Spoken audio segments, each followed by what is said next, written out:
और आज सुबह की एक और बड़ी खबर राम मंदिर से जुड़ी हुई है।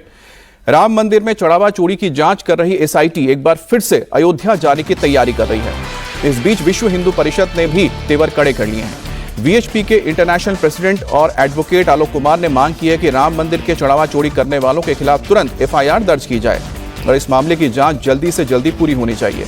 एक सोशल मीडिया पोस्ट में वीएचपी ने मांग की है कि चढ़ावे में चोरी का मुकदमा फास्ट ट्रैक कोर्ट में चलाया जाए। साथ ही सरकार ने यह सुनिश्चित करे कि जिसने भी चढ़ावे में चोरी की है उसे कड़ी से कड़ी सजा मिले। इस बीच एसआईटी ने आज आम आदमी पार्टी के नेता और राज्यसभा सांसद संजय सिंह को भी तलब किया है। एसआईटी ने संजय सिंह से उन आरोपों के दस्तावेज मांगे हैं जो उन्होंने अयोध्या में जमीनों की खरीद फरोख्त और चढ़ावे के लेकर लगाए थे। जांच गहराई से हो, किसी के प्रति सहानुभूति रखकर ना हो। दोषी लोग आइडेंटिफाई होने चाहिए। कानून के अंतर्गत कड़े से कड़ा दंड उनको मिलना चाहिए।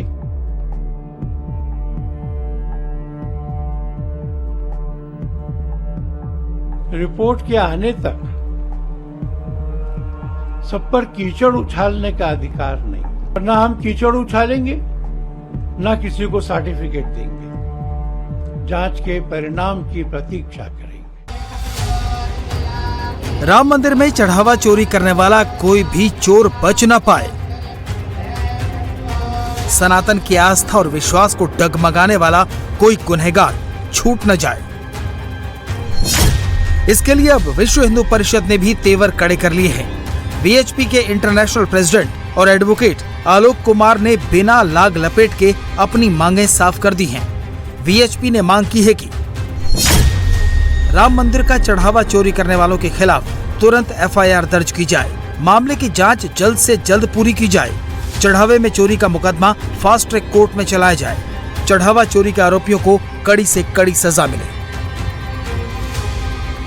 चढ़ावा चोरी के आरोपों से विश्व हिंदू परिषद इस कदर नाराज है कि संगठन ने अयोध्या में होने वाली अपनी वार्षिक मीटिंग को भी कैंसिल कर दिया है। वीएचपी की ये बैठक 25 जून से 29 जून तक अयोध्या में होनी थी। देश भर से वीएचपी के 300 से ज्यादा पदाधिकारी अयोध्या पहुंचने वाले थे। सारी तैयारियां हो चुकी थी, लेकिन राम मंदिर के चढ़ावे में लूट पर चिंता जाहिर करते हुए वीएचपी ने अयोध्या में होने वाली इस मीटिंग को कैंसिल कर दिया। हम चाहेंगे कि जांच पूरी हो, जांच गहराई से हो, किसी के प्रति सहानुभूति रखकर ना हो। जिस किसी ने भी कुछ भी दोष किया है, चाहे वो दोष अमानत में ख़यानत का है और चाहे वह दोष असावधानी का है,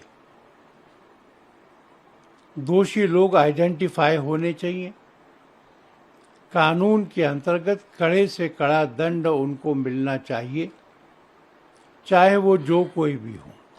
कि किसी को रिपोर्ट के आने तक सब पर कीचड़ उछालने का अधिकार नहीं।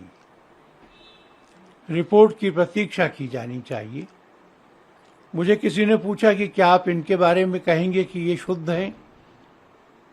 मैंने कहा मेरे मन में इसका उत्तर है, पर ना हम कीचड़ उछालेंगे, ना किसी को सर्टिफिकेट देंगे। जांच के परिणाम की प्रतीक्षा करें। इस बीच चढ़ावा चोरी की जांच कर रही एसआईटी एक बार फिर से अयोध्या जाने की तैयारी कर रही है। पहले दौर की रिपोर्ट यूपी सरकार को सौंपी जा चुकी है। सूत्रों के मुताबिक एसआईटी रिपोर्ट में 4 लोगों के खिलाफ एफआईआर की सिफारिश की गई है।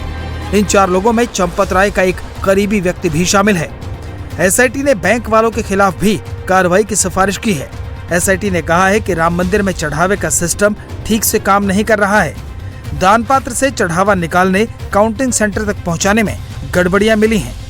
काउंटिंग सेंटर में मंदिर का चढ़ावा गिनने का प्रोसेस भी गलत मिला है। मंदिर ट्रस्ट ने चढ़ावा गिनती के एसओपी बना रखे हैं, लेकिन उनकी अनदेखी हुई है। एसआईटी की प्रारंभिक रिपोर्ट में किसी को क्लीन चिट नहीं दी गई है। सूत्रों के मुताबिक एसआईटी ने अपनी इस रिपोर्ट में 4 लोगों के खिलाफ एफआईआर दर्ज करने की सिफारिश की है। ये 4 लोग वही हैं जिन पर आरोप है कि उनके घर से चढ़ावे का पैसा बरामद हुआ था। चंपत राय के एक नज़दीकी पर भी एफआईआर दर्ज करने की सिफारिश की गई है। ये प्रारंभिक रिपोर्ट है, फाइनल रिपोर्ट नहीं है। और प्रारंभिक रिपोर्ट में ही 4 लोगों के खिलाफ एफआईआर दर्ज करने की सिफारिश जो की गई है उससे साफ है कि जब जांच मुकम्मल होगी तो किसी को भी बख्शा नहीं जाएगा। एसआईटी की अंतरिम रिपोर्ट में इशारा बड़े लोगों पर है, लेकिन रिपोर्ट में किसी का नाम नहीं है। एसआईटी अभी अयोध्या में और जांच करेगी। राम मंदिर चढ़ावा चोरी केस के कई पहलू ऐसे हैं जिनकी जांच अभी बाकी है। एसआईटी की इस अंतरिम रिपोर्ट में राम मंदिर में चढ़ावे की गिनती के इंतजाम में बड़े बदलाव के सुझाव दिए हैं। रिपोर्ट में कहा गया है कि जिस बड़े पैमाने पर राम मंदिर में श्रद्धालु आ रहे हैं, लाखों रुपए और सोने चांदी के जेवर चढ़ाए जा रहे हैं, इसलिए ज़रूरी है कि यहाँ पर एक सीईओ अपॉइंट हो जो पूरे मंदिर की व्यवस्था देखे और जो चढ़ावा है उसमें पारदर्शिता बढ़े। एसआईटी अब अपनी जांच का दायरा बढ़ा रही है।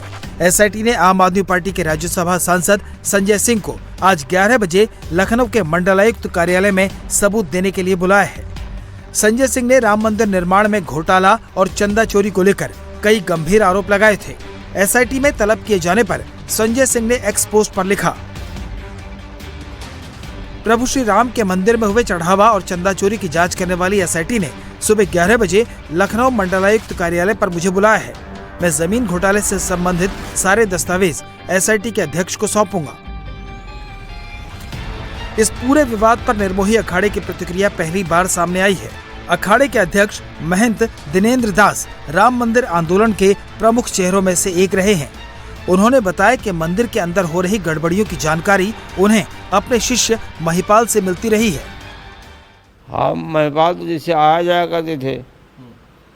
महिपाल लगभग समझिए चेला ही है।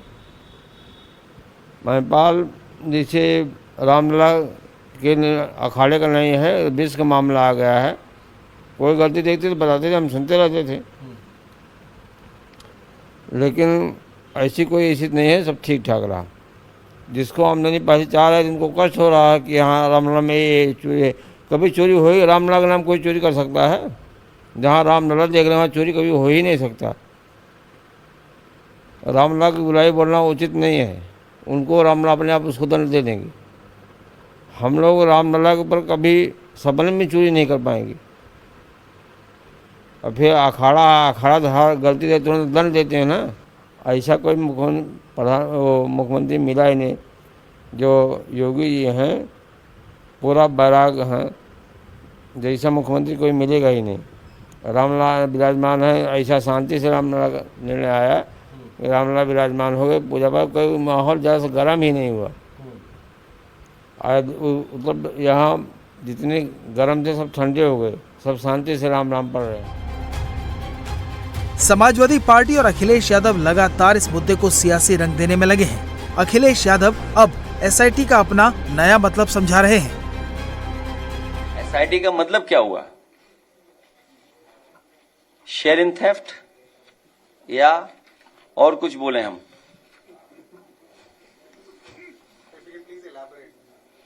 बाकी एलेबोरेट आपके लिए है? या ये हम कहें सैंड इन ट्रस्ट?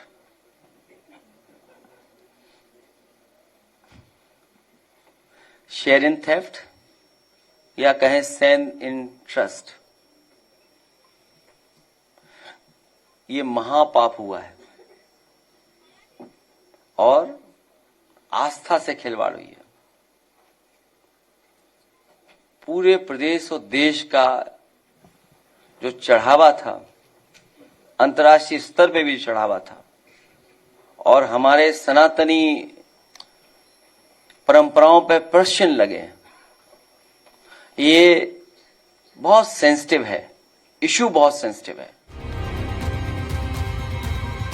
ये केवल चढ़ावे में घोटाले की जांच का मामला नहीं है, ये सनातन की उस आस्था का भी सवाल है जिस पर दुनिया के करोड़ों राम भक्तों की निगाहें लगी हैं।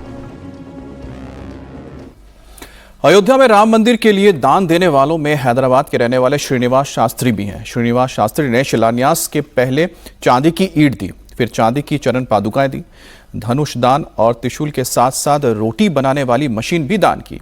इनमें कुछ रसीदें इनके पास आज तक नहीं मिली हैं। श्रीनिवास शास्त्री की मांग है कि पहले सभी ट्रस्टी इस्तीफा देकर बाहर आए, उसके बाद निष्पक्ष जांच की जाए। मैं राम से बहुत प्यार करता हूँ छोटे से। मेरा पिता ने करशोक में शामिल हुआ, 2 बार आया, मार खा के बहुत तकलीफ लेके आया। उसका मनोकामना पूरा करने के लिए मैं कभी भी मंदिर बनता बोल के एक चांदनी का ईंट रेडी करके रखा, घोषणा किया ना, और सुप्रीम कोर्ट ने घोषणा किया मंदिर बना सकते बोल के जजमेंट दे दिया। बहुत खुश हो गया मैं। वो ईंट 10 किलो का चांदनी ईंट ला के अयोध्या में दे दिया। किससे संपर्क किया आपने जब आपको पता लगा सुप्रीम कोर्ट ने ऑर्डर दे दिया? एक सज्जन ने हैदराबाद में, एक आदमी ने मेरे को चंपत जी का नंबर दिया। हाँ, उधर इधर नहीं देना, चंपत जी को दे देना बोल के बोले। तो मैं चंपत जी को फ़ोन करे तो मैं दिल्ली में है, आप जाइए, मैं अनिल मिश्रा बोल के देता हूँ, उसको दे देने को बताया। वो डीएम साहब का ऑफिस में बुला के डीएम साहब को दे दिया। बहुत खुश हो गए वो लोग, पहले गिफ्ट आया राम जी को बोल के। यानी कि ये जब की बात है जब शिलान्यास हो रहा था, एक ईंट आपने डीएम की मौजूदगी में अनिल मिश्रा को दी, उसकी रिसिप्ट मिली आप? हाँ, रिसिप्ट मिला, खुद कलेक्टर ने दिया मेरे को, रिसिप्ट दिया। बाद में क्या करा वो, और 4 ईंट दिए तो पंचभूत साक्ष्य में 5 ईंट शिलान्यास में रखता बोले तो, और 4 ईंट भी लाके करसेपुर में दे दिया मैं। उसका रिसिप्ट नहीं मिला। 4 ईंट का रिसिप्ट पूछा, बहुत बार पूछा, देता बोल के ऐसे। ठीक है, मैं भगवान को दे दिया, छोड़ दिया। एक चांदनी का 8 किलो, एक 4 किलो का, और पंचधातु में बना के उसमें गोल्ड कोटिंग करके 2 जोड़ी मैं दे दिया। 2 जोड़ी चरण पादुका। ये कितने किलो की थी? वो 12 किलो का है। 1 किलो, वो 1 किलो सोना है उसका ऊपर। वो सोना कोटिंग करके दे दिया, 2 जोड़ी दे दिया।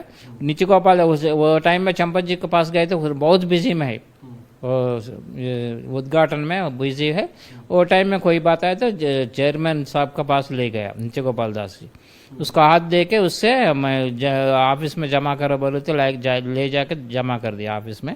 उसको रिसिप्ट मिला मेरे को, मिला। इसके अलावा और क्या दिया आपने? और धनुष दिया, 13 किलो चांदनी, 1 किलो सोना से एक धनुष भी दिया, उसका भी रिसिप्ट दिया, रिसिप्ट दिया मेरे को। और बीच में एक रोटी मिशन दिया, रोटी मिशन, रोटी बनता ना, वो 1 घंटे में 6000 रोटी निकलता।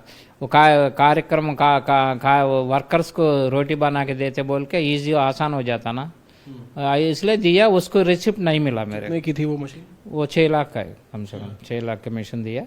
उसको रिसिप्ट नहीं मिला, छोड़ दिया। फिर ठीक है, भगवान। रामलला के दान पर कितनी डकैती हुई है, राम मंदिर से कितना चरावा चोरी हुआ है, इसकी मिस्ट्री अभी क्लियर नहीं हुई है। इस बीच एक महिला ने दावा किया है कि उन्होंने चांदी के कांक बनाकर खुद चंपत राय को दिए थे, लेकिन अब उनके दान का कोई पता नहीं लग रहा। दावा किया जा रहा है कि राम मंदिर से काक भुषंडी की चांदी की प्रतिमा चोरी हो गई है। अब इस तस्वीर को देखिए, सोफे पर चंपत राय हैं, सामने एक महिला है, और चंपत राय के हाथ में जो काले कपड़ों में मूर्ति है वही काक भुषंडी है, और यही मूर्ति रामलला के दरबार में इस महिला ने दान की थी। नाम है अनीता भारद्वाज। अब काक भुषंडी की दूसरी तस्वीर देखिए, पूरी मूर्ति शुद्ध चांदी की है। काक भुषंडी के गले में एक चेन और लॉकेट अलग से डाला गया है, जिस पर राम नाम लिखा गया है। ये चेन भी चांदी की है और लॉकेट भी चांदी का है। दावा किया गया है कि काक भुषंडी की इस मूर्ति को अनीता भारद्वाज गर्भगृह में भगवान श्री राम को अर्पित करना चाहती थी, लेकिन नियमों का हवाला देकर उन्हें रोका गया, जिसके बाद ये मूर्ति उन्होंने राम मंदिर के ट्रस्ट के सचिव चंपत राय को सौंप दी। अनीता का दावा है कि इस दान की कोई भी रसीद नहीं मिली। वादा किया गया कि भगवान को काग अर्पण करने के बाद उसकी रसीद और तस्वीर भेजी जाएगी, लेकिन कोई रसीद नहीं मिली। अब अनीता भारद्वाज पूछ रही है कि इस काक भुषंडी की मूर्ति का क्या हुआ। अनिल मिश्रा जो हैं, उनके जो गोपाल राव हैं, उनके ऊपर भी इस तरह की बातें आई हैं कि उन्होंने अपने रिश्तेदारों को सेवादार का काम वहाँ पर सौंप दिया। अनिल मिश्रा जो हैं चंपत राय के बाद वही सारा काम देखते थे, तो फिर ये लापरवाही कहाँ हो गई? लोगों ने प्रॉपर्टियाँ, इस तरह के आरोप लगे हैं कि जो चांदी और सोने के जो जेवरात वहाँ पर दिए जाते थे दान में, उनकी रसीद नहीं मिलती थी। ऐसा कैसे हो रहा था कि रसीद ही नहीं मिल रही थी उनकी? और इसे रसीद देना तो जरूरी था, क्योंकि समाज अगर हमको कोई दे रहा है उसको देना जरूरी था।